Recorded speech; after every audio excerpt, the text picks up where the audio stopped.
Hey everyone, it's Emily Fox. Today's video is going to be all about the books that I read during the month of August. August was a month of extremes for me. I really enjoyed some books. A lot of them were all over the place, genre-wise too, a lot of challenges, so that definitely made me read more out of my comfort zone and not necessarily what I was in the mood to read, but to be fair, I have been struggling. This Oathbringer by Brandon Sanderson is officially part of my pile of shame, which is the list of books that I started and didn't finish.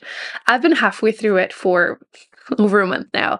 I don't know. I don't know what's going on. I was feeling it, but just the slump. So I did a bunch of challenges and it went okay for some of them, less okay for other ones. Like, for example, The Days of Abandonment. I really wanted to read more books by Elena Ferrante because I really enjoyed the Neapolitan series by her. One of my all-time favorite series. You're going to hear me rave about it over and over again. I've already had, but I've now read the whole thing this year.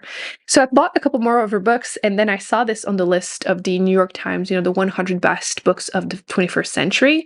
And I did this as a challenge, decided to pick this one, and to be fair, I think the author is fantastic and it did the job. The unfortunate thing is that the job consisted of me feeling completely disgusted. Let's backtrack a second. The main character is married and her husband basically tells her that he wants a divorce. He has been cheating on her as she suspected, and she is left to pick up the pieces with their 2 children, their dog, and he just abandons her. But throughout the book, she kind of abandons herself too and everyone around her. And while some people might feel that this is relevant, again, it's very strong, like raw emotions. I couldn't help but feel just like I had empathy for her, but at the same time, girl, there were red flags beforehand, and then you just again let down. Yeah, there were a few scenes that, 2 scenes specifically that just disgust. So it's hard to read this book because it definitely did its job. It totally did. But I can't say I enjoyed myself, and that's what I usually base my ratings on. But at the same time, that's what the author wanted. So so I don't know, a 2, 3 max. I don't know. It's been a month. I read this beginning of the month, and I still don't know how I feel about this. Next, I did read a nonfiction. Yay me! Finally, this was part of challenge 2, and this is Between the World and Me, which is a nonfiction / memoir. The author is essentially kind of telling his son, his 15-year-old son, I believe. He's writing him this book as a letter to tell him about his life, about how it has been for him to live in the US, grow up in the US in a Black body. And while he's conscious that his son's experience is going to be different because they're a little bit more privileged than he was when he was growing up, I thought it was really interesting to read his experience and also compare to some of my own. For example, his views on like education, just completely opposite to what I felt growing up. So it was really, really interesting, very quotable. I talked about it a bit more in that vlog, but I don't love reading these kind of books because again, it's a memoir, like who am I to judge? Give your life a rating, but I would say like a 4-star. It's definitely a solid read. I can understand why it was getting some hype. So I would recommend this one. And then last but not least, part of that same challenge, I did pick up Atonement, which I was really excited to read it because I had seen pictures of like Keira Knightley, the green dress, and I was like, oh, I want to see this movie, but I need to read the book first. And I thought this was a classic because she plays in so many adaptations, but no, this is definitely a World War II book, which I said I wasn't going to read more, but here I was strict. I did actually enjoy this, although I do question, like a lot of people say that this is a romance, which I feel like that about a lot of classics actually. People saying, oh, it's a romance, I would read it. I'm like, Jane Eyre? Romance? Or Wuthering Heights? Romance? This one is definitely a little bit more of a romance. I did enjoy it. The younger sister of Keira Knightley sees the situation between her and a boy, kind of misinterprets another situation, and there are consequences. I'm keeping this vague because that's like the important portion of the book. And then you see the World War II happening, which not my favorite portion, but I did enjoy the fact that it's first-person point of view, like the main character going through the war as a soldier, and then, the ending that was quite divisive. I feel like I've seen some people complain about the ending, and I get it, but at the same time, I thought it worked with the novel. I did also watch the movie to compare them. They're pretty similar, but the ending's a little bit different. But yeah, a lot of opinions about this one, but unfortunately, a lot of it is like spoilers, but I do think it is worth checking out. I can't be the only one that thought this was a classic, but it was good. I would also give this a 4-star. I did finally read a mystery crime novel I enjoyed.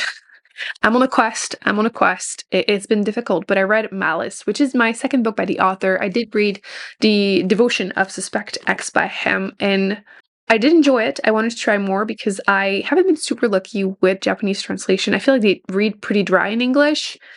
But it doesn't bother me in a crime novel, so tried something else. So Malice, the main character is suspected of having murdered his friend, who they're both writers. One of them, his friend is successful, he isn't. And, was there drama? What happened? And the other point of view, you're following the person investigating, and they actually know each other. So it adds a little bit more complexity. Obviously, they're not best friends. He knew him a couple years ago, but it makes it very interesting. And he also gets arrested really quickly. So I was confused, like, what's going to happen for 300 pages? But I did enjoy it. I thought it definitely played with your mind. I know some people commented that you read this part of a book club. And I do think this is a good one, especially if you're like buddy reading it with someone and like live reacting with them, because you can definitely debate what happens. Like, what do you think happened? And in the vlog, I did mention how pretty early on there's like a cat that is being poisoned. And don't worry, it's not really that kind of novel. Like, it doesn't go into more detail, although I did laugh at the fact that it said, like, who would commit murder to revenge a cat? Literally any cat person. But enjoyed this one, also a 4-star. So that was pretty solid. I would read more part of this series. I believe this is part of the series. So I would read more. And then I picked the book from the giant jar for my unread books, and I picked the Book of ETA.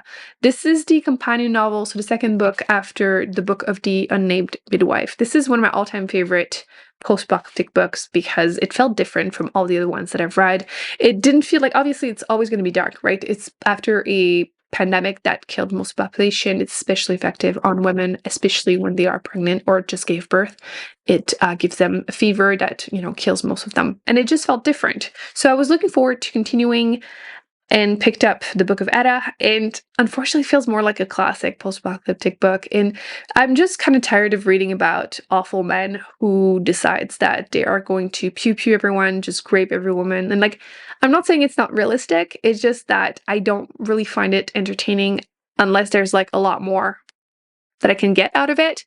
And this one, you do get some LGBTQ plus representation, but not all of it is that great. So I'm kind of on the fence. I wasn't as emotionally invested as I wanted to. I think what happened is that a lot of characters, because it's more character driven, I just found myself really frustrated with them. And again, it might be realistic, but it just wasn't as enjoyable as I wanted it to be, because again, book 1 is just such a favorite. So I don't know if I'm going to pick up book 3, and it's more of a companion novel. It's like set 100 years after the other one, so you don't need to continue. The other one can definitely be read as a standalone. So there's that. I think I'm going to give it 3.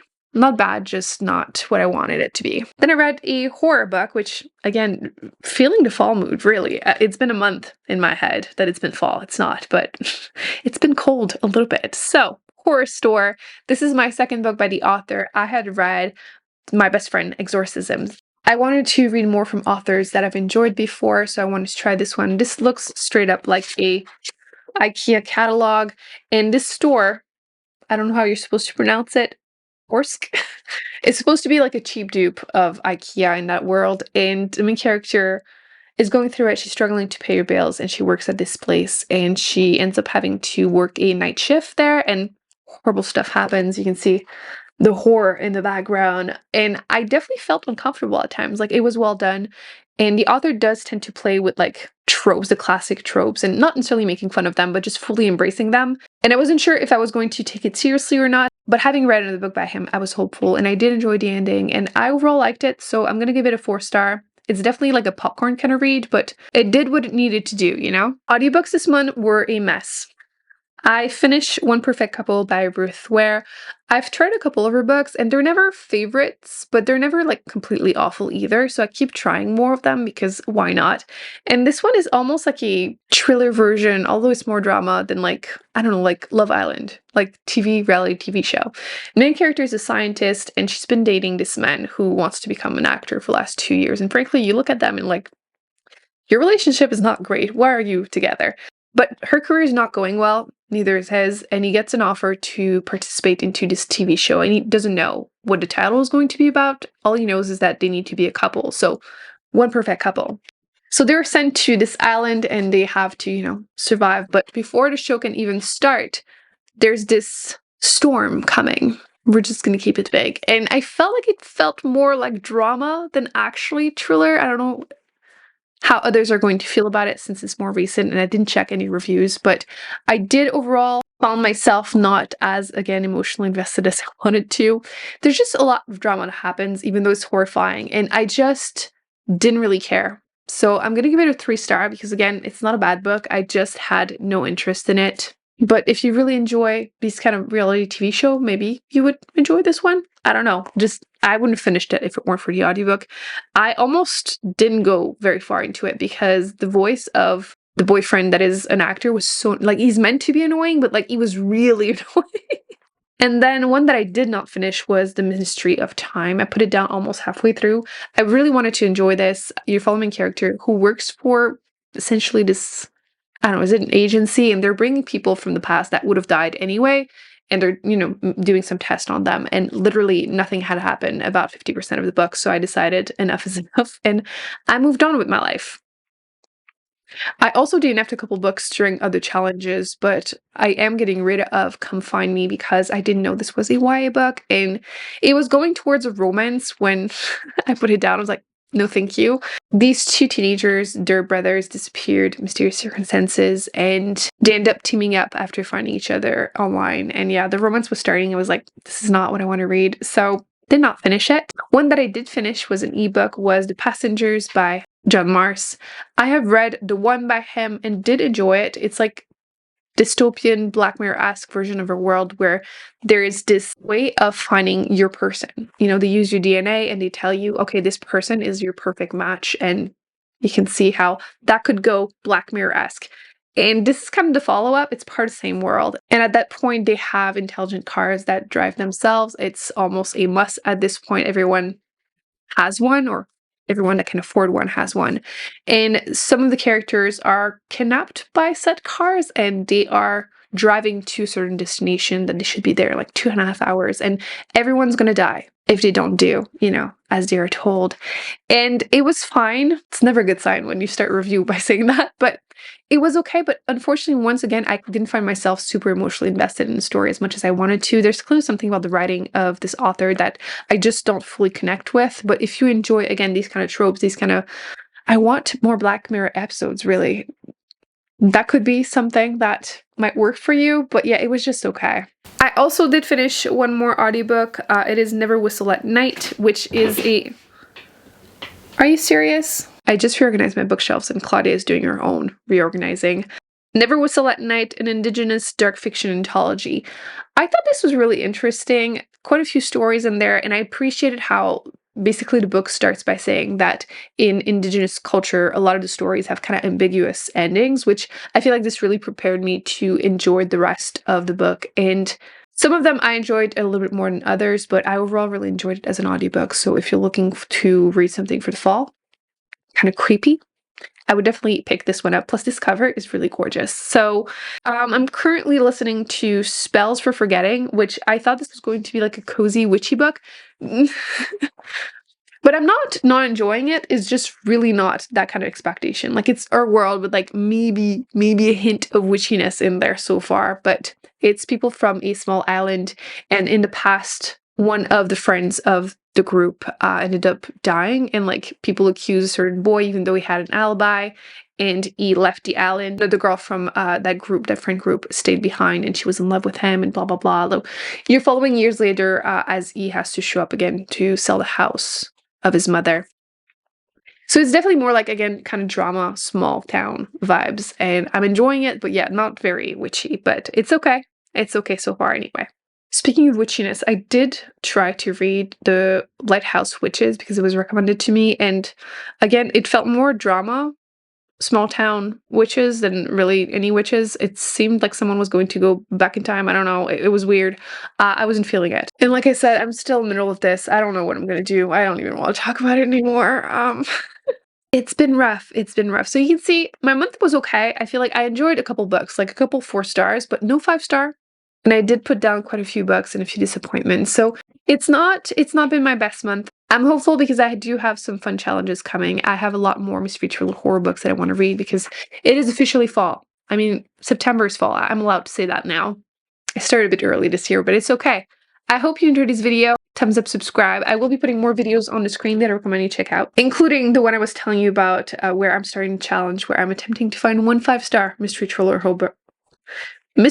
horror book, and I'm continuing this very soon in September. I'm going to do one a month for the next 3 months, and we're hopeful that I will find one 5-star. And don't forget to check out my fall TBR, since I'm talking about some of the books that I want to read for the upcoming, 3 months. So you kind of get an overview of what I'm hoping to read. And look at me. I'm fully ready for fall. Black cats, dark lips, dark shirt. We're here. I will see you in my next one. Bye. Do you want to pose again, my background? He was so cute last time.